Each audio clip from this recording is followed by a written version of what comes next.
রহমতুল্লাহি ওয়া বারাকাতুহু। আজকে আমি ওপেন ডিসকাশন রাখছিলাম, পাশাপাশি কিছু ইনস্ট্রাকশন মূলক কথা আছে। সেগুলো হচ্ছে যে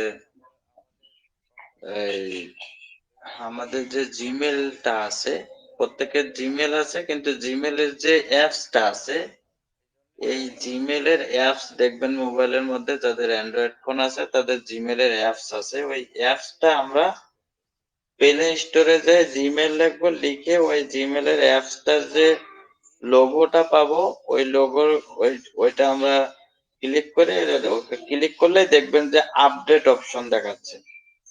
হ্যাঁ, অন্যান্য সময় দেখায় তো ওপেন অপশন, এখন আপডেট অপশন দেখাচ্ছে। এই আপডেটটা আপডেট করে দিবেন। আপডেট করে দিতে কিছুক্ষণ সময় লাগবে, কিন্তু আপডেটটা হওয়ার পরে তারপরে ওপেন করে আপনারা কাজ করবেন। কারণ এটা ইনস্ট্রাকশন গুগলের থেকে আসছে যে আমাদের জিমেলটা জানি আপডেট রাখি, না হলে হয়তো অনেক জিমেল হয়তো নষ্ট হয়ে যেতে পারে, তখন হয়তো আমাদের কান্নাকাটি লেগে যেতে পারে। কারণ জিমেলটা এখন এই মুহূর্তে খুবই ইম্পর্টেন্ট আমাদের জন্য।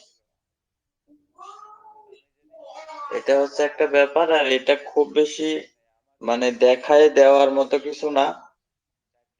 জাস্ট আমরা যে প্লে স্টোর থেকে যখন অ্যাপস নামাই, সেম সিস্টেমে যাবেন, যার পরে জিমেল অপশনটাকে আপডেট করে দিবেন, তাহলে হবে। আর এমনি মেল চালাচালি তো করতেই থাকবেন, সেটা তো আছেই। তাহলে আপনি অ্যাক্টিভ হিসেবে বিবেচিত হবেন, আপনার জিমেল কোনো নষ্ট হওয়ার কোনো ব্যাপার থাকবে না। এটা একটা বিষয় ছিল। আর একটা বিষয় হচ্ছে যে আমাদের অনেকেরই কেওয়াইসি করতে পারতেছেন না। এই বিষয়টা আমি জানার চেষ্টা করছি।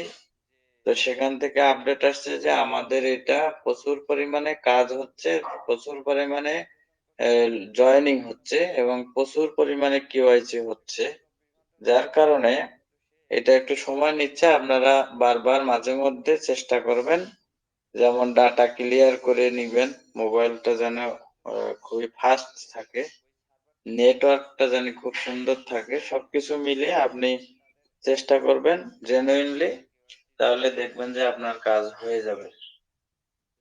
আর যাদের মেইল আসতেছে না, আপনারা খেয়াল করে দেখবেন যে আপনার মেইলটা ভুল লিখছেন কিনা। যদি ভুল লিখে থাকেন তাহলে তো মেইল আসবেই না, আর যদি সঠিক লিখে থাকেন তাহলে মেইল আসবে, একটু সময় নিলেও আসবে, কোনো সমস্যা নেই। এই হলো দুইটা বিষয়, এটা আমার বলার ছিল। আর কিছু গুজব বাজারে ছড়াছড়ি হচ্ছে যে কোম্পানি আমাদের অনেক ক্ষতিপূরণ দিবে, অনেক টাকা পয়সা দিবে। তারপরে হচ্ছে যে সেটা যদি দেয়, সেটা এখনো আমাদেরকে বলে নাই যে আমরা কত টাকা কি আসে বিষয়, টাকার উল্লেখ, কত ডলার ক্ষতিপূরণ দেব, হ্যাঁ, কবে দেব, এগুলো কি কোনো মানে হিসাব নিকাশ কোম্পানির পক্ষ থেকে আসেনি।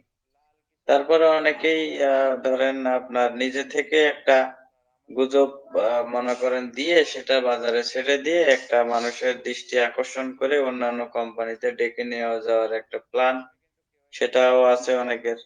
ঠিক আছে? তারপরে মিটিং এ লোক বাড়ানোর কিছু ফোন দিয়ে আটার কিছু বিষয় থাকে, যেমন টাকা পয়সা অমুক তমুক এই সেই, হ্যাঁ, কারণ মানুষ টাকার গন্ধ পেলেই সেখানে যায়। যেমন মিষ্টির মানে মিষ্টি যদি কোনো জায়গায় রেখে দেন, গুড় যদি কোনো জায়গায় রেখে দেন, চিনি যদি কোনো জায়গায় রেখে দেন, তাহলে দেখবেন পিঁপড়া আসতে থাকে। ঠিক আছে? তো সেটা যে আমি জানি না তা না, আমি প্রতিদিন একটা করে গুজব রটাই দিতে পারি, দিয়ে কিন্তু মানুষের দৃষ্টি আকর্ষণ করতে পারি, কিন্তু সেটাতে কোনো ফল নেই। সেটাতে বরঞ্চ দিন শেষে আমাকে সবাই চিটার, বাটপার, বদমাইশ এগুলো বলতে পারে। ঠিক আছে? এই কারণে আমি এই ধরনের কথা, ফালতু কথাবার্তা আমি বলি না, গুজব রটাই না। ঠিক আছে? আমার কথা হলো, যদি কোনো ইনফরমেশন ফ্রম অ্যাশ আসে, তাহলে সেটা আমাদের ভিক্টোরি ড্যাশের আপডেট সেকশনে আসবে, অথবা আমাদের যে ওয়ান প্যাসিভের যে ইকোসিস্টেম আছে, সেখানে যে আপনার ব্রেকিং নিউজ বা আপডেট সেকশন আছে, সেখান থেকে আমাদের ও নিউজ আকারে আসবে। এর বাইরে অ্যাশ মুভারে কখনোই কোনো ব্যক্তিগতভাবে কাউকেই কোনো ধরনের ইনফরমেশন দেন না। ঠিক আছে? আমরা অনেক সময় অনেককে এলসি মেম্বার বলি, অমুক বলি, তমুক বলি। এলসি মেম্বার বলতে এখন কোনো এলসি মেম্বার কোম্পানিতে নেই। এই সিস্টেম অনেক আগেই কোম্পানি বন্ধ করে দিছে। ঠিক আছে? তবে হ্যাঁ, কোম্পানির কিছু মুখপত্র আছে যারা মনে করেন কথা বলে কিন্তু তারা কখনোই এ ধরনের গুজবমূলক কোনো কথাবার্তা বলেন না। তারা শুধু এরকম কথা বলেন যে আমরা যেন পজিটিভ থাকি, ধৈর্য ধরে থাকি যে কথাটা আমরা বলে থাকি। ঠিক আছে? যে আমরা পজিটিভ থাকবো, কোম্পানির প্রতি আস্থা রাখবো, ধৈর্য ধরবো এবং কোম্পানিকে বিশ্বাস করব। এই জায়গাগুলোই হচ্ছে মূল জায়গা। আর এটাই বিভিন্ন কায়দায়, বিভিন্ন কথার মাধ্যমে আমাদেরকে মানে তারা বা সিনিয়র যারা মুখপাত্র আছে কোম্পানির তারা বলার চেষ্টা করেন। আমরা সেটা শুনে আমরা একটু আশ্বস্ত হই। এই। এছাড়া আর কোন ধরনের কথাবার্তা আমাদের নেই এবং সেটা আমাদের গুজব। এই গুজব এর বাইরে যদি কোনো কথা থাকে সেগুলো গুজব। এই গুজব শুনে আমরা কেউ আশ্বস্ত হব না যে আমাদের এই টাকা দেবে, সেই টাকা দেবে। ঠিক আছে? আমাদের এই দেবে, সেই দেবে। এই যে Facebook এর বিভিন্ন ধরনের তথ্য-উপাত্ত, বিভিন্ন উল্টাপাল্টা নিউজ এগুলো আমাদেরকে অনেক ক্ষতি করে ফেলে। ঠিক আছে? আর এইগুলো দেখে অনেকেই মনে করেন যে ভাবতেছে যে অনেক কিছু হয়ে যাচ্ছে।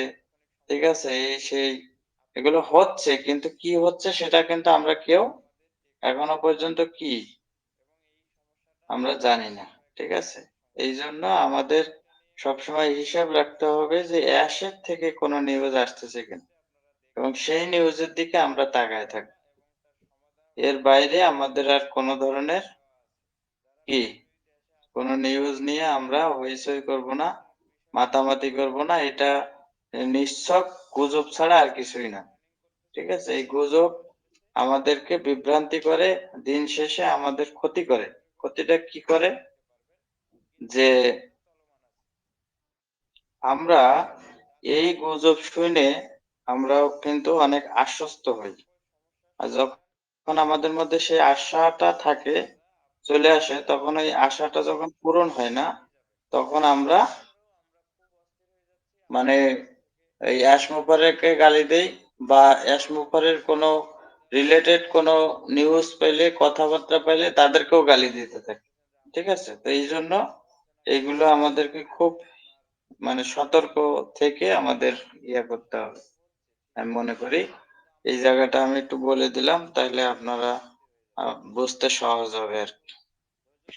তা আমি আসলে আজকের প্রিপেয়ার্ড না, আমি একটু ব্যস্ত আছি। এজন্য বেশি কথা বলতেছি না। আপনারা এগিয়ে যান। আজকে এ পর্যন্তই। আল্লাহ হাফেজ। আসসালামু